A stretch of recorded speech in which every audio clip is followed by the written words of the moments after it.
ओशो का मूल नाम चंद्रमोहन जैन था। उनका जन्म 11 दिसंबर 1931 को हुआ था। चंद्रमोहन जैन से रजनीश और फिर ओशो बनने की कहानी। नमस्कार दोस्तों, मेरा नाम है नितिन और आप मुझे सुन रहे हैं मेरे चैनल बोधि वेदा पर। अगर आप हमसे पहली बार जुड़े हैं तो चैनल को सब्सक्राइब जरूर करें।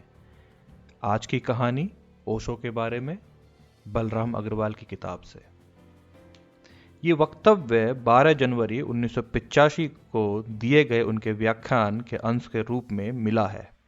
इसके प्रस्तोता के अनुसार इसे रजनीश बाइबल वॉल्यूम 3 पृष्ठ 438 से 452 तक से लिया गया है, तथापि इसकी प्रामाणिकता संदिग्ध प्रतीत होती है। ओशो कहते हैं, जवानी में यूनिवर्सिटी में मैं नास्तिक और अधार्मिक व्यक्ति के रूप में जाना जाता था। प्रत्येक आचार व्यवस्था के खिलाफ था और आज भी यह बरकरार है। इसमें 1 इंच भी पीछे नहीं हटा। पर नास्तिक, अधार्मिक और प्रत्येक आचार व्यवस्था विरोधी पहचान मेरे लिए एक समस्या बन गई। लोगों के साथ किसी तरह का संचार मुश्किल था। लोगों के साथ किसी तरह का संपर्क स्थापित करना लगभग असंभव था। जब लोगों को पता चलता कि मैं नास्तिक हूं, अधार्मिक हूं और आचार व्यवस्था का विरोधी हूं, तो वो सारे दरवाजे बंद कर लेते।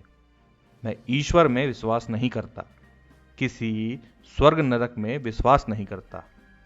लोगों के लिए यह विचार ही मुझसे दूर भागने के लिए काफी था।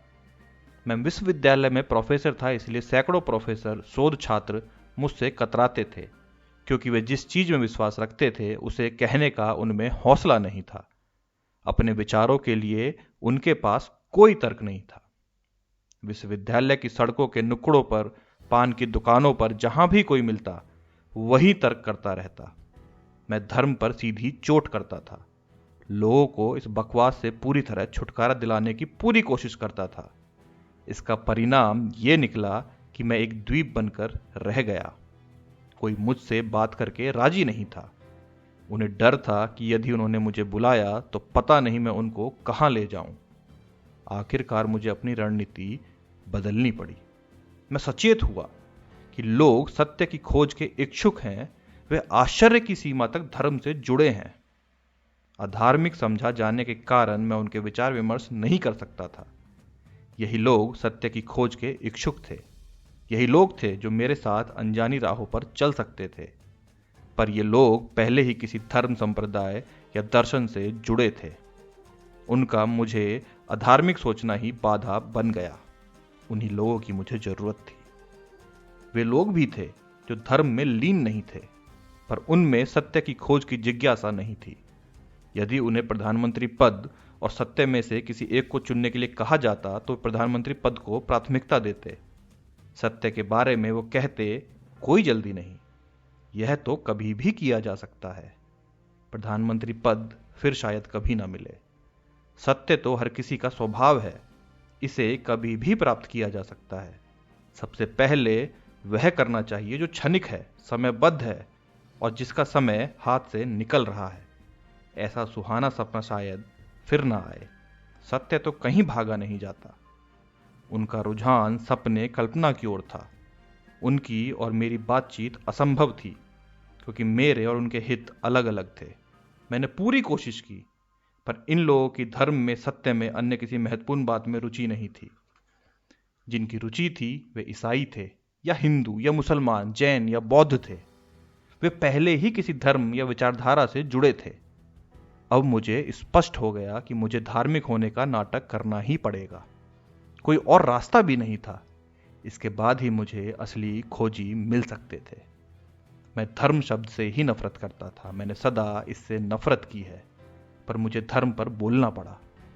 धर्म की आड़ में जो बातें कहीं, असल में वह नहीं था जो लोग समझते थे। वह सिर्फ रणनीति थी। उनके शब्द ईश्वर, धर्म और मुक्ति का मैं प्रयोग कर रहा था, पर उन्हें अपने अर्थ दे रहा था। इस तरह मैंने लोगों को ढूंढना शुरू किया। वे मेरे पास आने लगे। लोगों की नजरों में अपनी छवि सुधारने में कई वर्ष लगे। लोग शब्द तो सुनते थे, पर उनके अर्थ नहीं समझते थे। लोग वही समझते हैं जो तुम कहते हो। जो कुछ अनकहा रह जाता है वो उसे नहीं समझते। इसीलिए मैंने उनके हथियार को ही उनके खिलाफ प्रयोग किया।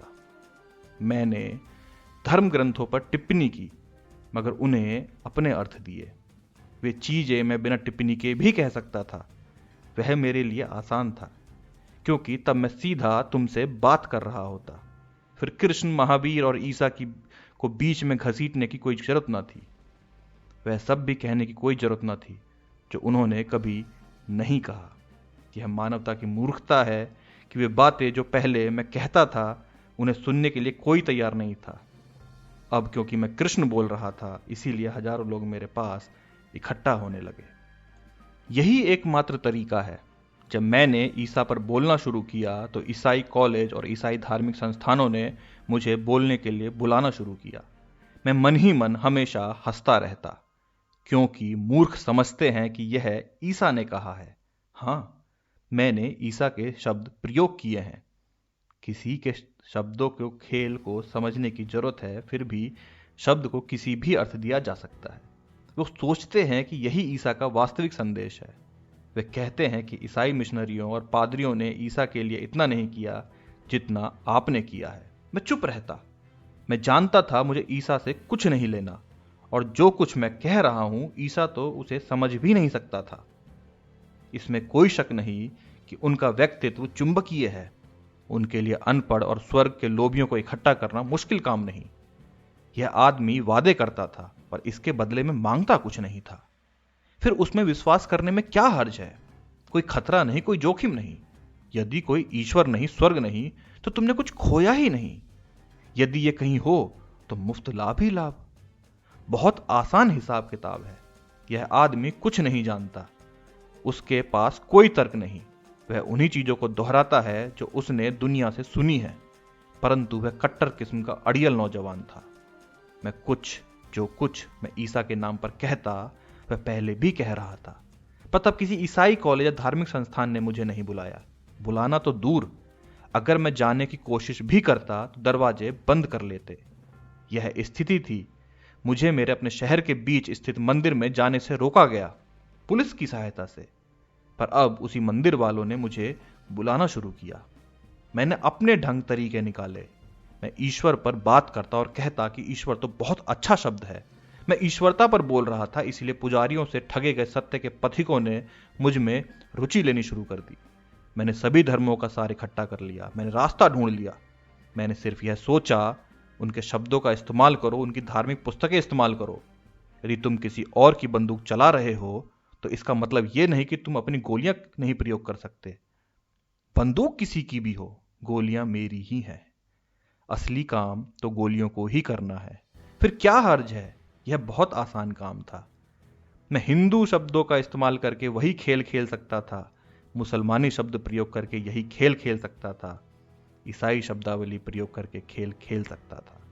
मेरे पास सिर्फ यही लोग नहीं आए, बल्कि जैन साधु साध्वियां, हिंदू, बौद्ध साधु, ईसाई मिशनरी, पादरी, हर किस्म के लोग मेरे पास आए।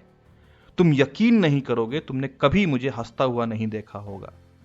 अंदर ही अंदर मैं इतना हंसा हूं कि अब मुझे हंसने की जरूरत ही नहीं पड़ती। मैं तुम्हें सारी उम्र लतीफे सुनाता रहा, पर मैं नहीं हंसता, क्योंकि मैं जो सारी उम्र मजाक ही करता रहा हूं। इससे अधिक मजाक की बात क्या हो सकती है कि मेरे सारे पादरियों और महान विद्वानों को इतनी आसानी से बुद्धू बनाने में कामयाब हुआ। वो मेरे पास सवाल लेकर आने लगे। शुरू शुरू में मुझे उनके शब्द सावधानी से बोलने पड़ते। मैं शब्द और पंक्तियों में अपने विचार चला देता जिनमें मेरी रुचि होती। शुरू शुरू में लोगों को धक्का सा लगा। वे लोग जो जानते थे कि मैं नास्तिक हूं, असमंजस में पड़ गए। स्कूल का मेरा एक मास्टर कहता, क्या हो गया, क्या तू बदल गया? और उसने मेरे पैर छुए। मैंने कहा, पैरों को हाथ मत लगाओ। मैं नहीं बदला और मरते दम तक नहीं बदलूंगा। ऐसा कई बार हुआ। मैंने कहा, मैं आपसे झूठ नहीं बोलूंगा। आप मेरे पुराने टीचर हो। मैं तो अपने दर्शन पर ही बोलूंगा। हां, कभी कभार इस्लामी शब्द चलाऊंगा, बस। अब मैंने अपने लोगों का चुनाव किया। सारे भारत में मैंने अपने ग्रुप बनाने शुरू किए। अब मेरे लिए सिख मत, हिंदू या जैन मत पर बोलना अनावश्यक था। पर लगातार 10 वर्ष मैं इन पर बोलता रहा। धीरे धीरे जब मेरे अपने लोग हो गए तो मैंने बोलना बंद कर दिया। 20 साल सफ़र में रहकर मैंने सफ़र करना बंद कर दिया, क्योंकि अब जरूरत ही नहीं थी। अब मेरे अपने लोग थे, दूसरे आना चाहते तो मेरे पास आ सकते थे। कई साल संन्यास देने के बाद काम छोड़ दिया, 3 साल के लिए मौन व्रत ले लिया। एक अंतराल जिसमें कोई जाना चाहे तो जा सकता था, क्योंकि मैं किसी की जिंदगी में दखल नहीं देना चाहता। ये जितनी बातें हैं, अगर ये प्रामाणिक रूप से उन्हीं का कहा हुआ है, तो स्वयं अपने जीवन के बारे में बताते हुए उन्होंने स्वीकार किया है कि वे एक बेहतरीन तर्कशास्त्री थे और अपने तर्कों द्वारा सही को गलत और गलत को सही साबित करने का मादा रखते थे। इस आत्म स्वीकृति में उनकी साफगोई भी उल्लेखनीय है। ऐसे तथ्यों को जो उनकी संत छवि को धुंधला सकते थे, उन्होंने छिपाया नहीं। ये जो कुछ भी उन्होंने बोला वह ओशो का आत्मकथ्य है या नहीं, इस बारे में सवाल किया जा सकता है, क्योंकि ओशो ने खुद कहा, आप अपनी आत्मकथा क्यों नहीं लिखते? इस प्रश्न के जवाब में ओशो ने जो कहा वो भी हमें जानना चाहिए।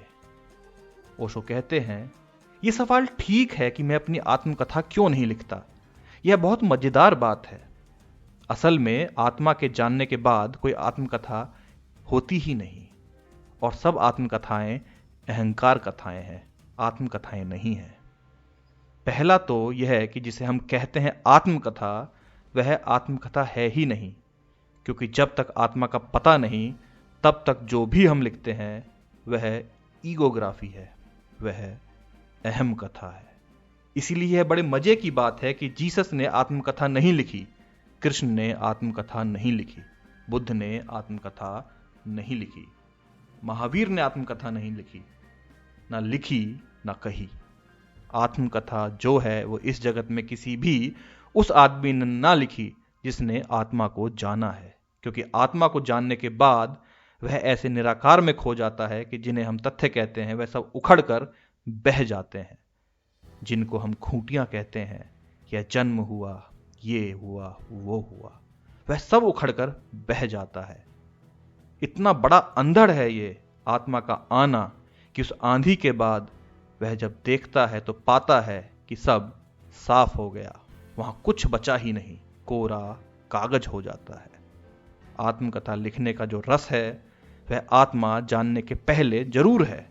इसीलिए राजनीतिज्ञ आत्मकथा लिखेंगे, साधु आत्मकथा लिखेंगे, लेखक, कवि, साहित्यकार आत्मकथा लिखेंगे। ये आत्मकथाएं मैं की ही सजावटें हैं।